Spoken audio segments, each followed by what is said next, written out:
It is a first person shooter, but there is much more to it than just the shooting. You can kick your enemies to their death, you can kick them into spikes, you can kick them into cactus, you can kick them into electric wires, electrocuting them to death, and you can use this gadget called the Leash to pull them from far away and then kick them to their death or shoot them to their death. Then on the shooting side of things, you get this really cool sniper rifle which fires guided sniper shots. Mind it, guided. You can guide these shots once you fire them straight into the heads of your enemies in slow motion, which is ridiculously fun. And if all that is not enough, you also get to control a robotic dinosaur on a particular level, which fires all sorts of guns and kicks all sorts of ass. We are talking about a first-person shooter video game released back in 2011 called Bulletstorm. I don't know what it is exactly, but there is a certain charm to the games that came out during the 7th generation of video game consoles, the Xbox 360, PS3 era. I mean, think about it. GTA 5, the Gears franchise, Far Cry games, Call of Duty going absolutely ballistic during this time period, the Bioshock series, and many more.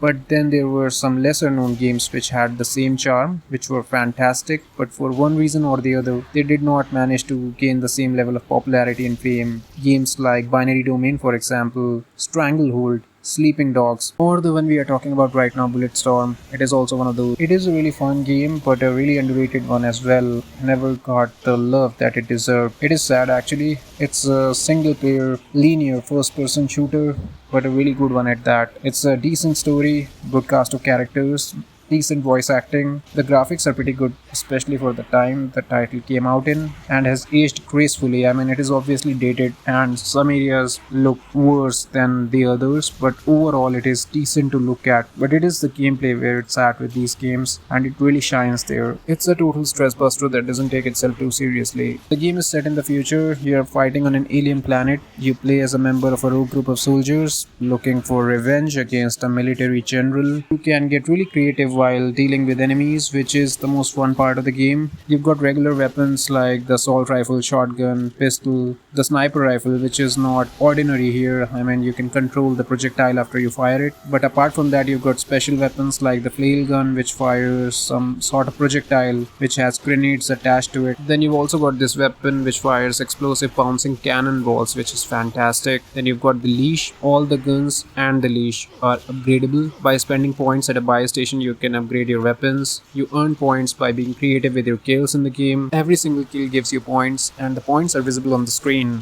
The more creative you are with the kill, the more points you get. So the game is basically asking you to have more fun and rewarding you for it with points which you can use then to upgrade your guns, which is fantastic. The leash is not a gimmick, it is just amazing, and you have multiple enemy types, and the game is just fantastic. You should definitely check it out. If you love games like Doom, you're definitely gonna have a lot of fun here. The guns also have secondary fire modes, which is something that I forgot to mention. Like, for example, the charge shot is available with the assault rifle, which is really helpful in taking out the heavy guys, and then there's one present with the handgun as well. And apart from that, the game also features other game modes. There is this echoes mode, which is all about like earning more and more points in a limited time period, and there was a co-op horde mode kind of game mode available as well. I played the game for the first time back in 2012 or 2013. I think it was 2013 actually, on an AMD laptop APU, which was a pre-Ryzen era laptop APU, one of the very early ones. So yeah, really weak, but the game ran just fine on it. I had a really good time. I had some really good memories and wanted to talk about the game on the channel, so I played it once again after a long time just to record the gameplay footage for this video, and I had a blast. It is an incredibly low spec friendly game, which in my opinion